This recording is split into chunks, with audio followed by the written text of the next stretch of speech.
Hey everybody, Rick from Noble Speed Equipment.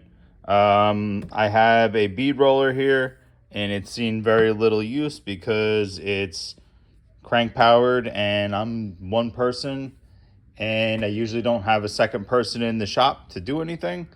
So I looked it up on YouTube, saw some videos, and I'm gonna do my spin on this. Maybe I'll make some mounting brackets. I got to do something to stiffen this up. That's a popular thing. I'm going to see what's going on. And this is going to be my take on it. Thanks.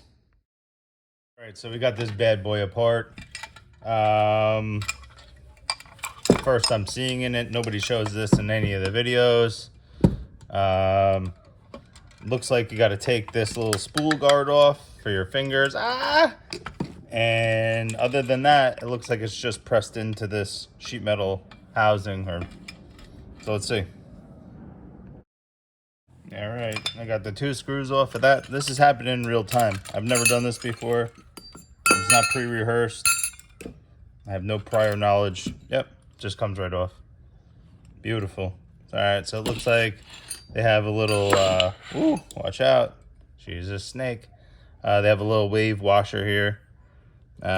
Set some kind of preload on stuff or tension, and probably also to avoid using a bearing of some sort, but that doesn't mean anything. We don't need it. Cool. I'm gonna go let this thing relieve itself. So if you are using this actually as a winch and not for your bead roller, it has some red spray paint on here for stop. And I would definitely stop because this was just looped over and placed in here and pulled under tension. So there's no ferrule or any real mechanical means. It's just a little friction job. So if you're using it as a winch and you see the red spray paint, yeah, leave a couple of wraps on here for safety. All right, so it looks like there's a roll pin here. Spring loaded. So I'm gonna drive that pin out and maybe all this will come out. Let's see what happens. All right, well, be careful. This is spring loaded. And let's see what happens here. Oh, nothing. Okay, uneventful. But just be careful. Don't point it towards yourself. You'll shoot your eye out, kid. Ay. Oh, let's see. There you go. It feels like everything's spinning.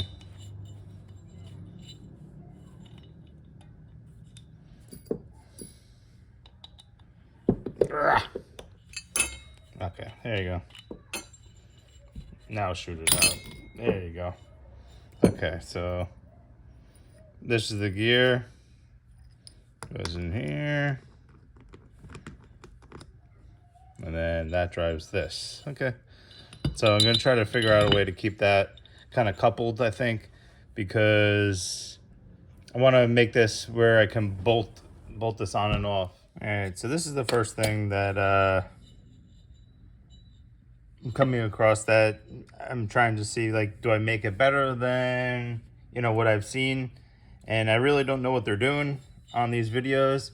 I guess they're just opening up that hole till it fits this, and it looks like they're drilling and tapping for some set screws. But, I really don't know how much meat's going to be left. This is 1 inch and change. And this is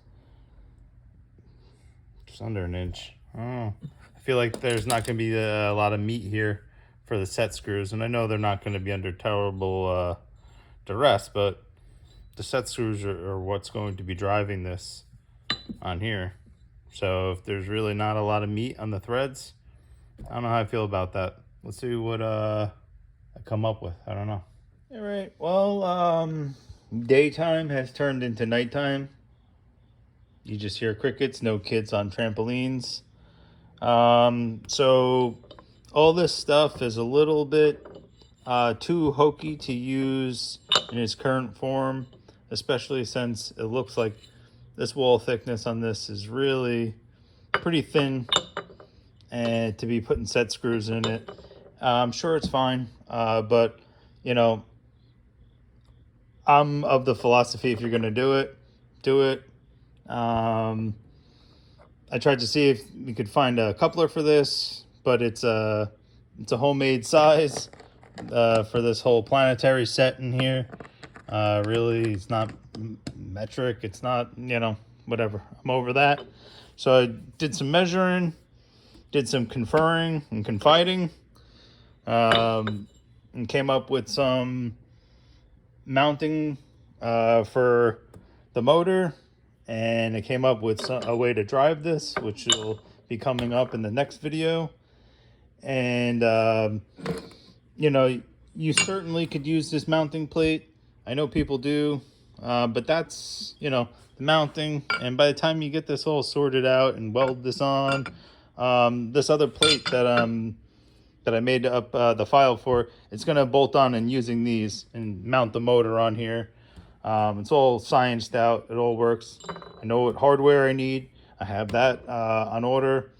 So stay tuned because it's gonna be pretty cool. Thanks, guys.